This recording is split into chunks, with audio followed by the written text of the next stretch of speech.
estamos de volta para mais uma entrevista aqui à margem da quarta Conferência IEM sobre Ambiente e Desenvolvimento, que está a debater a indústria, o crescimento econômico e os desafios da transição energética. E vamos falar agora com a partner para a área de sustentabilidade e alterações climáticas, a doutora Cláudia Coelho, que foi uma das preletoras deste evento, pelo menos fez a abertura no que respeita à pré-eleição. Muito bem-vinda a esse espaço. O que é que passou na sua apresentação aos participantes dessa conferência? Bom dia e obrigada pelo convite para a entrevista. Na minha intervenção, que foi uma intervenção inicial e de abertura da discussão, o que procurei foi transmitir aqui algum contexto sobre o que é que nós estamos a falar quando falamos de transição energética e, sobretudo, pensar no contexto concreto de Angola, o que é que isso significa e fazer aqui a ligação com o tema da diversificação e, portanto, da industrialização e quais os desafios que, ao nível da energia, ao nível deste desenvolvimento da indústria, se aplicam e de que forma é que têm que integrar já estas preocupações ambientais e sociais em alinhamento com aquilo que são as preocupações globais com temas como as alterações climáticas, com todo o desenvolvimento e contexto social e, portanto, o meu objetivo foi fazer este enquadramento.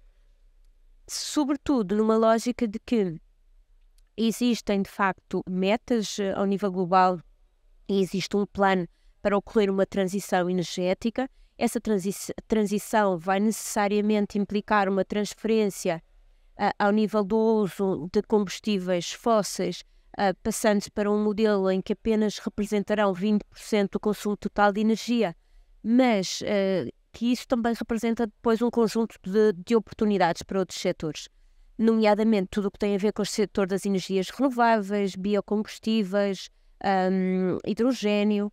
Portanto, olhar sempre para estes temas do ponto de vista de existe necessidade global de fazer esta transição, a nossa economia, a nossa sociedade não vai ter um planeta em condições e uma economia em condições em 2050 se esta transição não ocorrer, mas pensar nela do ponto de vista de o que é que isto implica, que oportunidades representa. Questões como a necessidade de minerais críticos para tudo o que é o setor da energia renovável. Angola tem aqui condições para ser aqui um fornecedor de algumas dessas matérias-primas, foi um dos temas que abordei, e depois olhar também para tudo o que tem a ver com o que é que são os setores a desenvolver do ponto de vista de indústria e do ponto de vista da agricultura, por exemplo, e pensar também no que é que são os desafios da industrialização. E aí destacamos temas como tudo o que tem a ver com acesso à água e energia, que são condições essenciais para o desenvolvimento da indústria e, portanto, há aqui necessidade de trabalhar as cadeias de valor também. Uma indústria, para se poder instalar, também precisa ter garantidas condições de abastecimento de matérias-primas e depois de distribuição.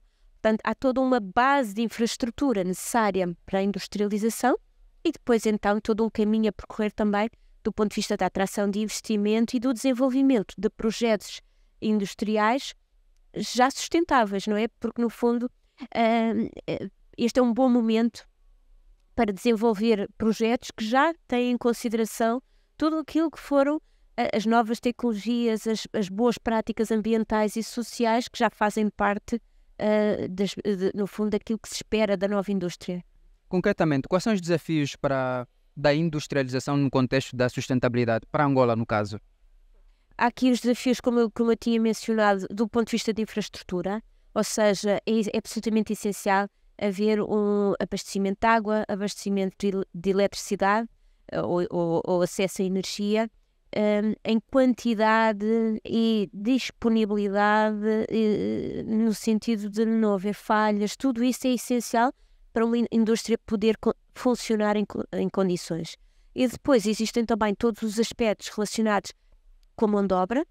A indústria vai precisar de mão de obra qualificada e aqui entramos nos temas mais relacionados com a educação, tudo o que tem a ver com capacitar pessoas que depois possam ser parte, de facto, desta indústria que é depois o motor do próprio desenvolvimento social e da melhoria de qualidade de vida, etc. Mas tem esta base da educação, capacitação e desenvolvimento do capital humano.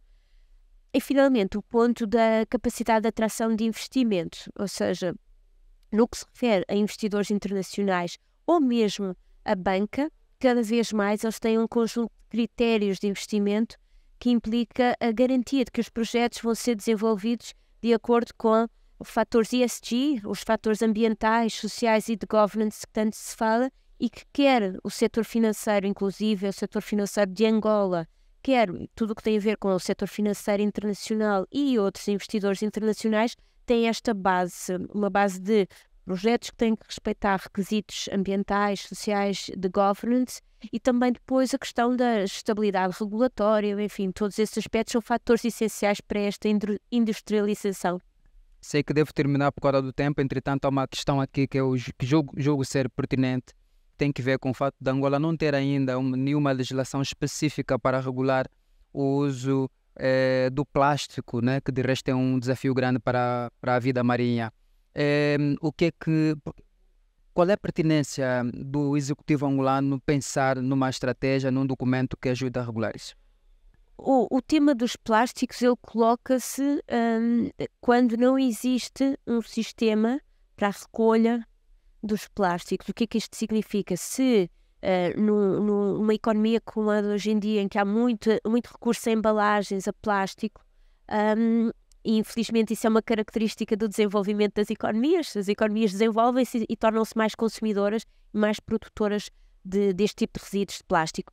O problema é que, enquanto não existirem infraestruturas para a recolha dos plásticos e depois para a sua reciclagem sempre que possível, o plástico acaba por ficar abandonado, corre o risco de chegar ao meio hídrico e aí sim com todas as consequências. Portanto, a legislação sobre o plástico é importante, por um lado, para reduzir a quantidade de plástico produzida por via da limitação da utilização de plástico de uso único, os copos de plástico, as palhinhas, etc.